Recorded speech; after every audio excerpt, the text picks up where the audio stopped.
to the college level, he played a practice player. He knew how to use a best player. So he learned how to guard some of my youth best players for how many years?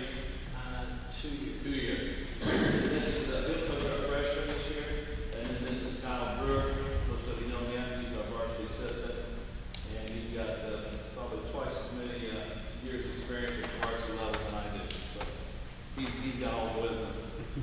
I'm going to have Coach Brewer open with some remarks, and then we've got a couple players here with us, and we're going to keep taking these. So I'm going to take the ask.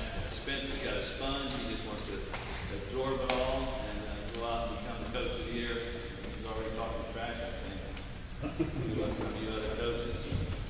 He thinks he can get it done. Coach Brewer, go ahead. Good. Well, I'd just like to welcome everybody to tonight's clinic. Coach Rocky said, hopefully you can take away something from this clinic tonight. You know, I know there's probably a very varying level of coaches sitting here in the stands. Some of you maybe coaching for the first time. Some of you coaching some of our travel teams. So some of you, maybe have seen some of these drills that we're going to go through.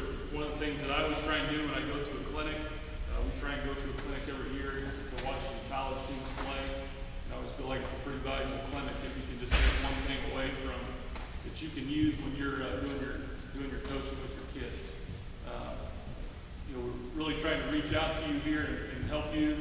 Those of you that are youth coaches, working with the younger kids, and then those of you that are travel coaches that are working with some of our a little more advanced kids.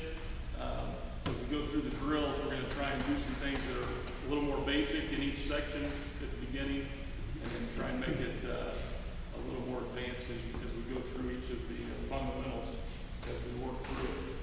Before we get to some of our drills, I think there's some important things for you as coaches to kind of think about. All of you have signed up to coach for different reasons. Maybe you signed up just because your son or daughter is playing. Maybe you signed up because you really like basketball and you want to learn more about it, and you want to coach a team that and maybe you played basketball, whatever the reason might be. But I think when you're coaching, whether you're coaching basketball, whether you're coaching baseball, football, whatever it is, when you're coaching a team, I think there's some core things that we as a basketball program really like to stress. It would be good for you to stress with your kids. And one of those things is attitude. Stress to them the importance of doing their best and giving their best effort, working hard, having fun, and having excitement for what you're doing with the kids. It's kind of like just like when you're teaching in the classroom with kids. It's good to kind of develop a relationship with those kids. Find out what maybe they're good at, what things that can help you to connect with them. All of us have teams where you're going to have kids on your team maybe that you don't enjoy being around, and you need to learn to work with those kids too. Having a high level of communication, not only with your kids but also with the parents.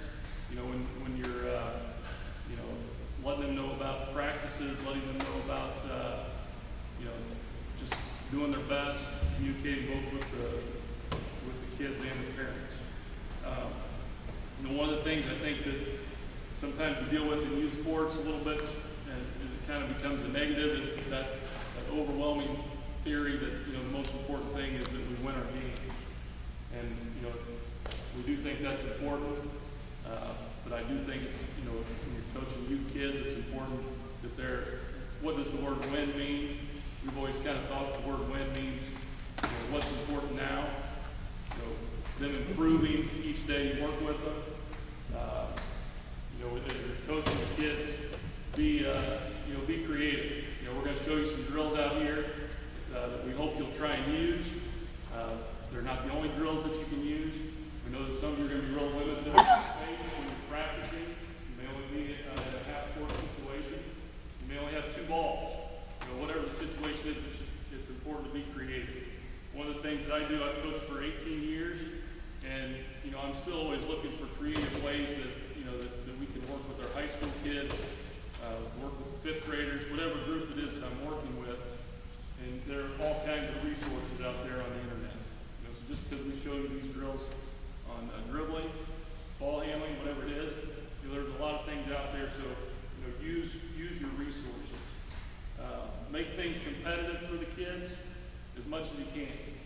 You know, if it's a shooting drill, create ways that, you know, maybe they're trying to hit 5 baskets, or maybe they're trying to hit 2 baskets, and maybe they're just trying to hit 1. You're working with the really young kids.